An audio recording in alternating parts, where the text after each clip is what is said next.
Hello and welcome to episode 76 of the Arena. I am Mathel, and in today's episode, the plan is to, continue in this Black Gate dungeon and hopefully get the talking hammer. I doubt I'll be able to get the 8th piece of the Staff of Chaos, but Minotaurs.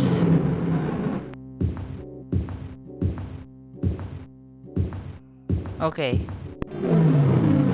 Minotaurs are outdated at this point. I am not even trying to camp. Also, those are clearly cleavers, not staves.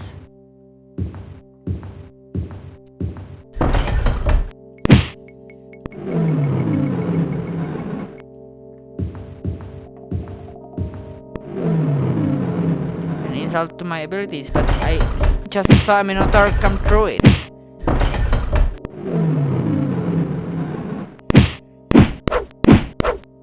Okay, I am very certain that these Minotaurs are not random spawns, because those would be really low-leveled random spawns for how dangerous I am at this point.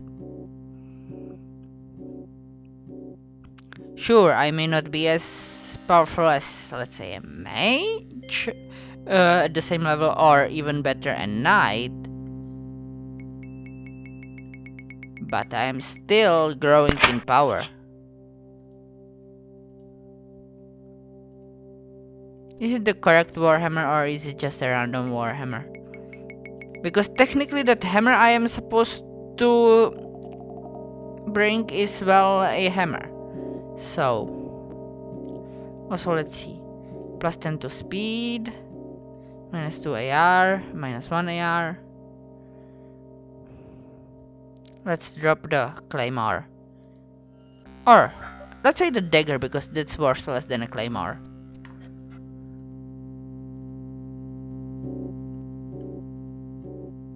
No, I don't want the dagger. I want the warhammer. Though I doubt it's what I am searching for. It's just a random slightly used warhammer. I have a rant for this episode, obviously, and it's Enterprise Stigma. What's that sound? Vulcans like to pretend they are very logical, so they hate people who share their emotions, especially if said people are Vulcans. Yes, they hate people who openly share their emotions, because that's not emotional at all. Yeah. Vulcans don't act logically, which is strange considering they are supposed to be logical. I am thinking that they are. Well, I thought so even before I rewatched Enterprise, but in Enterprise it's to the extreme, with them being illogical and accusing, or at least irrational, and accusing humans of being irrational. Well, humans also are irrational, but humans are irrational and know it. Vulcans are irrational and pretend not to be irrational. But yeah. But there is also weird stuff about continuity, more of.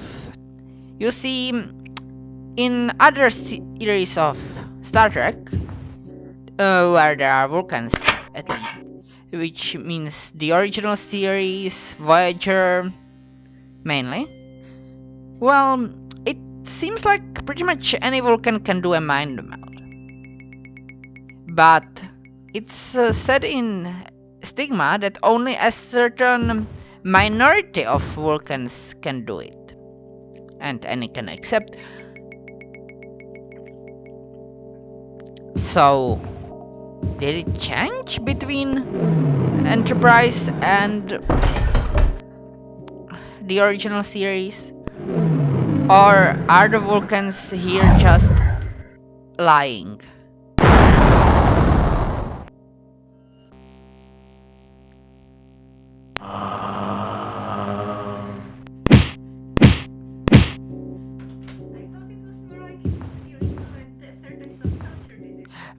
A certain subculture does it. Almertian just popped in to say that she thought it was illegal and only certain subculture does it.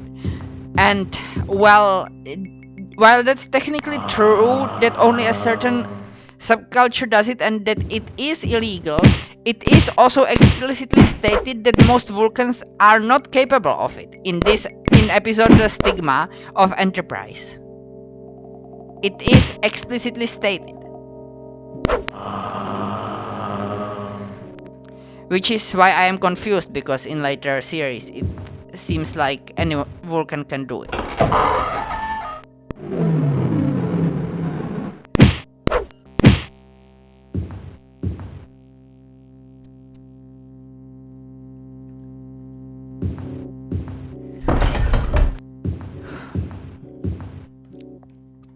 Oh, and there is also the subplot with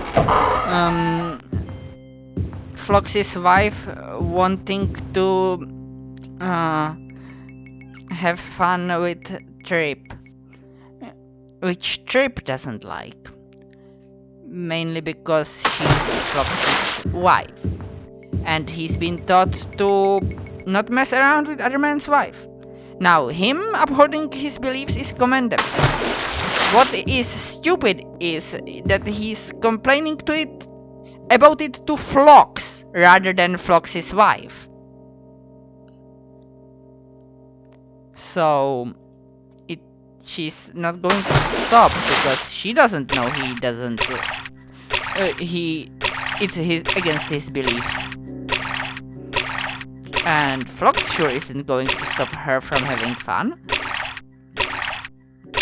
The Nobulans aren't big on privacy and personal stuff, so that's why. He totally doesn't mind if Trip gets intimate with his wife. In fact, he encourages it. But that's it for Stigma. I also have Ceasefire for Enterprise, which is an Andorian Vulcan episode. Another one. Basically, there is a moon. Why are there so many moons so important?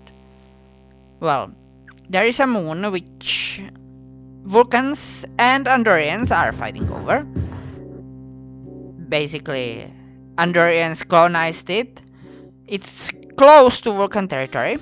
Whether or not it's supposed to be a forward military base by Andorians is unclear, but Vulcans certainly think so and are trying to get Andorians out of there.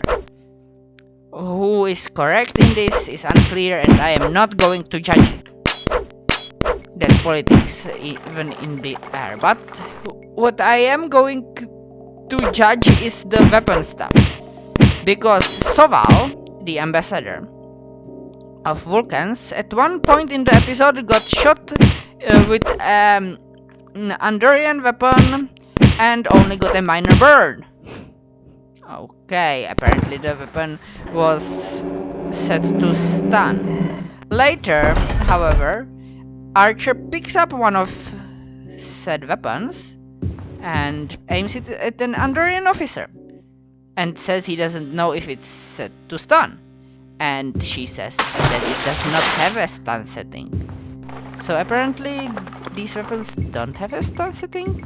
So they only have a singe slightly setting.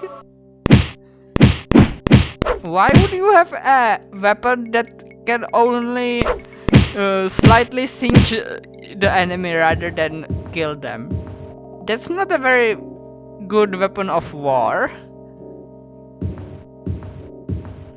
Yeah. Okay, this is a raised platform, so I can rest, hopefully. That reminds me of an episode of Stargate SG-1, specifically an O'Neill quote. O'Neill holds up a what's it called? A staff weapon. I forgot what those things are called in English, but one of those plasma staves that the Jaffa love using, and gold. And says, "This is a weapon of terror. It's meant to intimidate your enemy." Then holds up a P90. "And this is a weapon of war. It's meant to kill your enemy."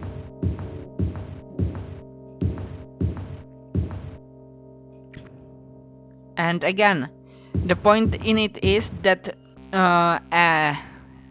one of those staff weapons, it can shoot lethal bolts of plasma, but shoots them at low rate, and they are certain to be stopped by pretty much anything.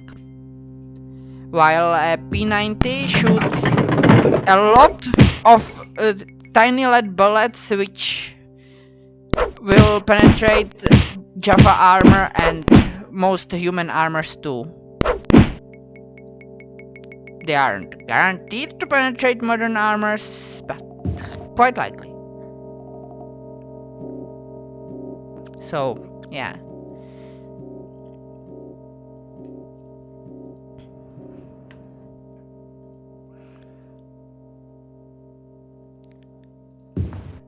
And I was reminded of it with the thing with not Argonians, Andorians having weapons that merely singe the Vulcans rather than killing them. I mean, slightly singe their skin. I don't have any more room. I shall drop this -1 torque, so that I can pick up these bracers, whatever they do. Is it a false wall? Well, sort of. But it can be jumped onto or passed through, so yeah.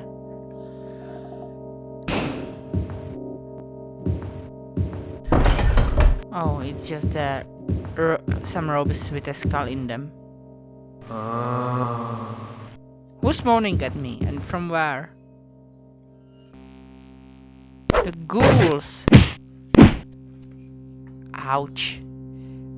I must have accidentally broken the door which allowed these ghouls to get at me, and then they broke some of my clothing. Which part? My gloves.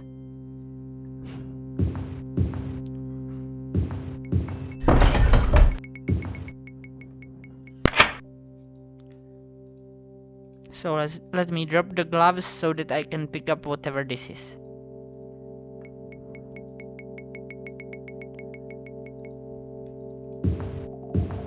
The mark.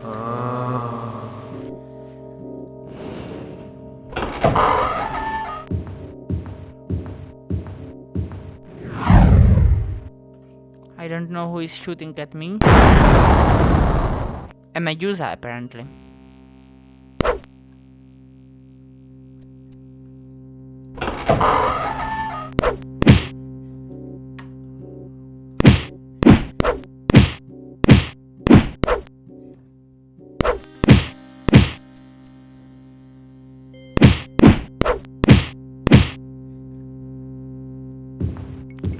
Die, ghouls. Wait, you're already dead, being technically undead.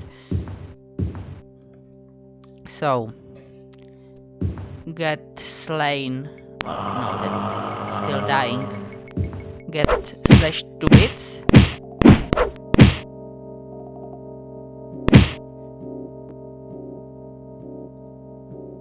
What did I even use? Free action. I wasted a free action.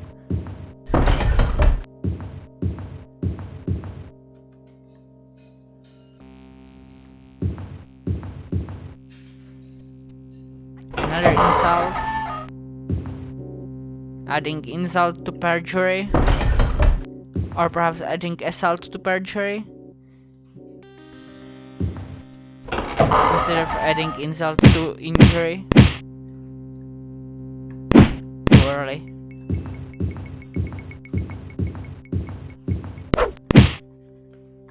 I blame the two earls.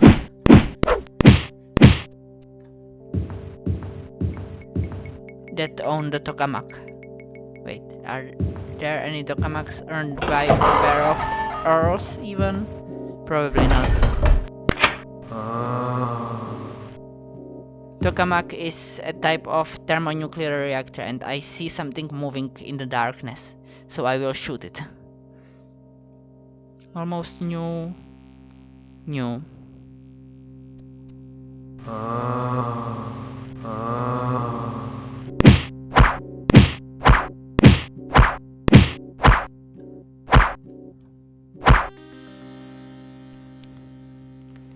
Save as 76-4. Switch weapons.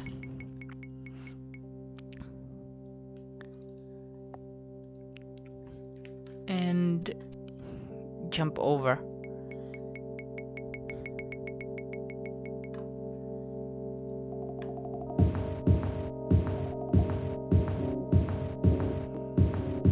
This place is huge. There are enemies spawning around me and I still don't know where the talking hammer is.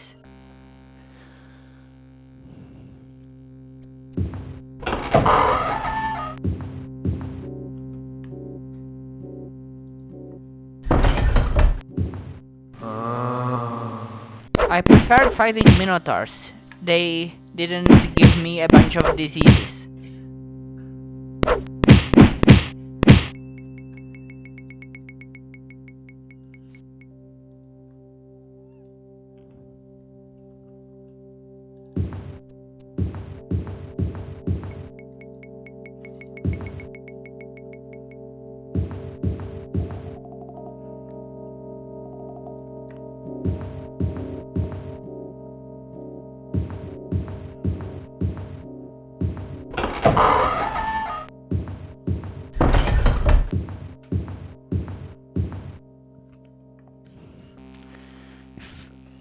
I guess minotaurs are minor enemy at this point. No, not this save. I need to not write that save because it's the start of episode 5 and if I messed up the recording of episode 5, I need to have a way to re-record it.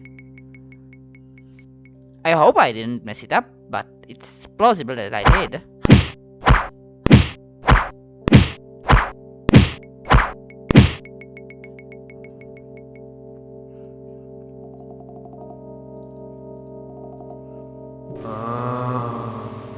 I can hear more undead and someone operating a door. Let's disappear. Oh, it may have been this door and I am diseased again.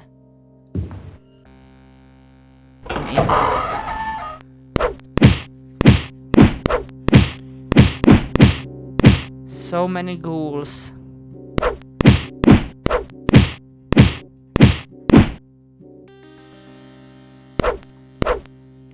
Hitting me with so many spiked clubs.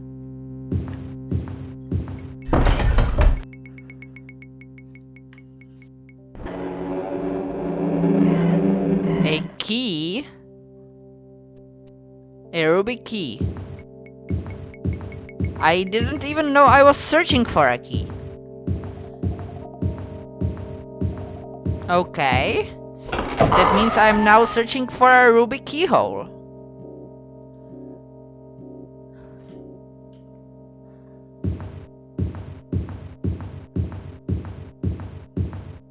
Well, that is worrisome. At least to me. Another insult. And technically, here is another funny thing. With the skeleton key, I don't even need the Ruby key. I could have just skeleton keyed the magically held lock that it goes to.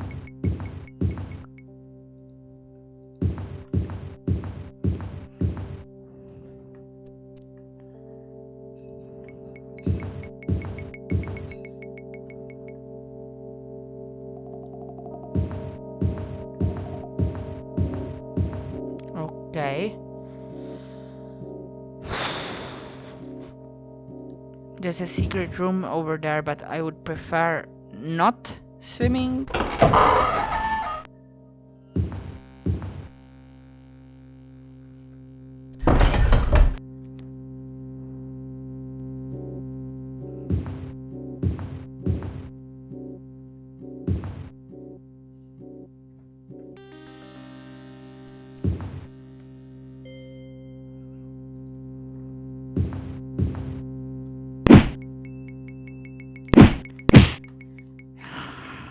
Hound. I was just about to save it.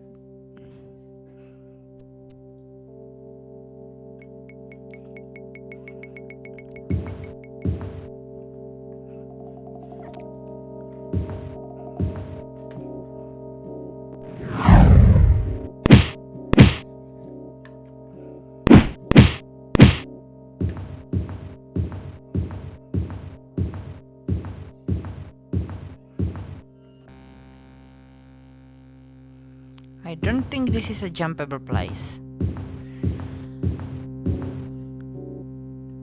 I sense a wall on the other side.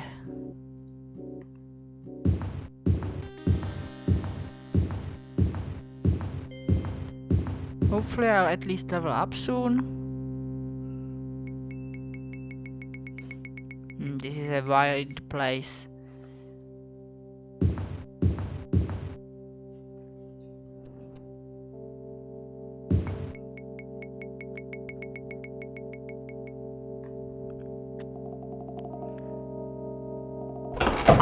And back I go, through the dungeon. Through the already explored rooms, but at least now I have the Ruby key. The tainted corundum key. Tainted with red inclusions.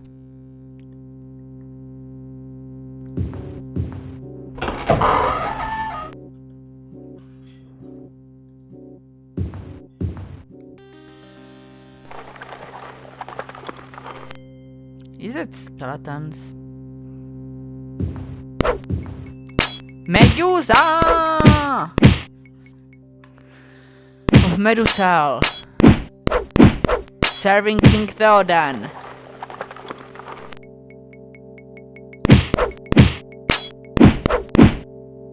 In making horse statues. Out of horses.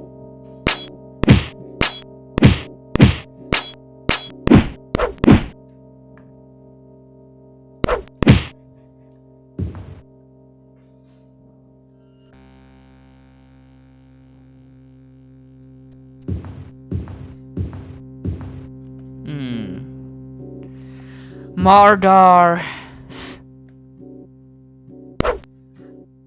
Good thing I haven't hit the door.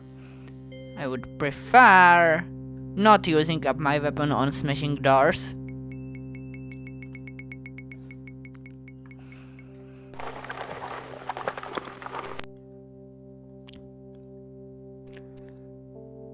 -2 on charisma. Whatever diseases I got must have damaged my personality a lot.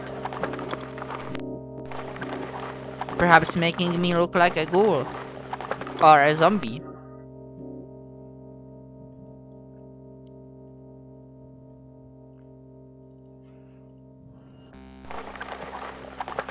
I hear more skeletons, but I don't see them, and shooting into the darkness would be somewhat pointless. Well, it would be very pointy because it would be an arrow, but still.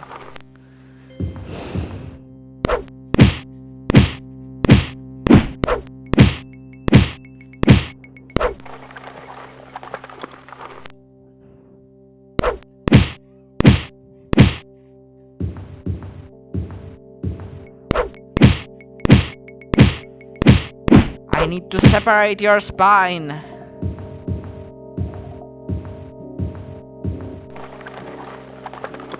I can hear more skeletons.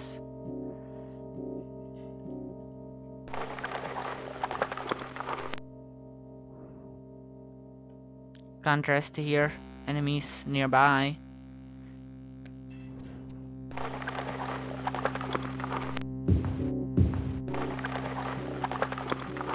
I can hear them. The skeletons immoral. Or possibly amoral. They don't know anything of morality.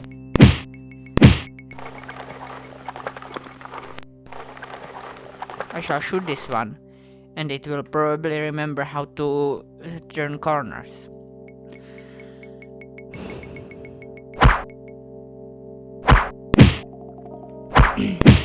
It doesn't seem to have.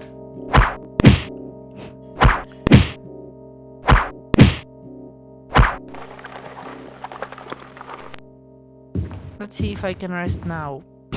Or if I get arrested for it.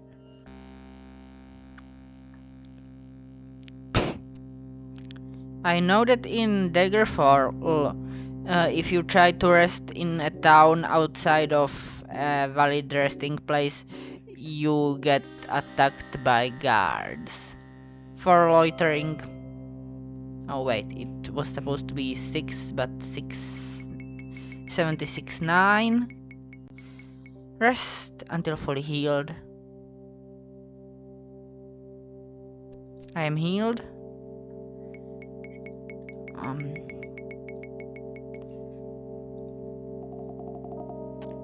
My personality is also healed.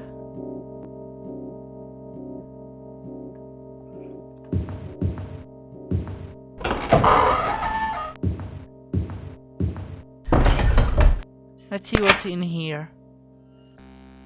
Another ring. I am going to drop another thing to pick up the ring.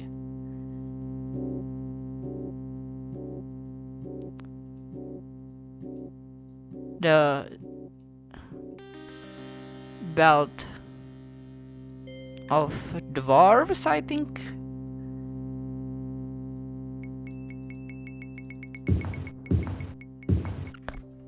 Rings used to be rare, but no longer are.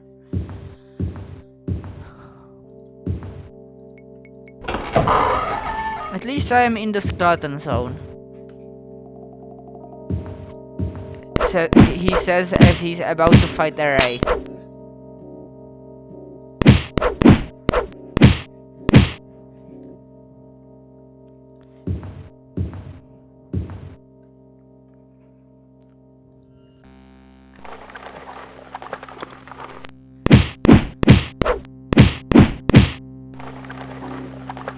Gotta split his spine, not the wraith. You can't split a wraith's spine because he is a spineless ghost, not a spineless worm.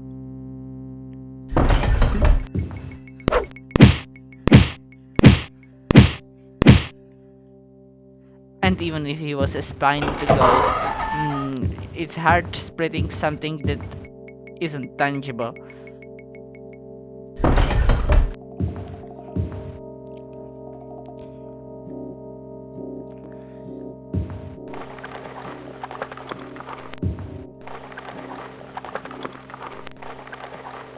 More skeletons want their spines split in the middle. Like that.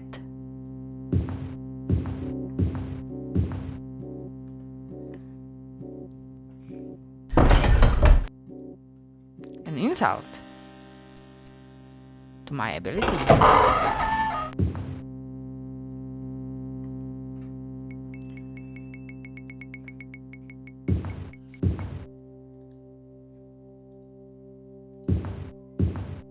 Going to leave those bracelets be. And I hear Hellhound.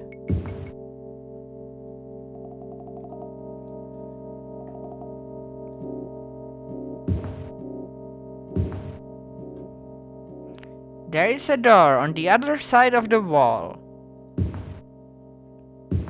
weird.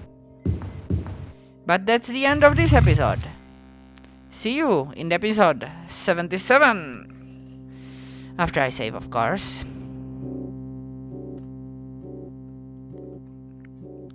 Goodbye.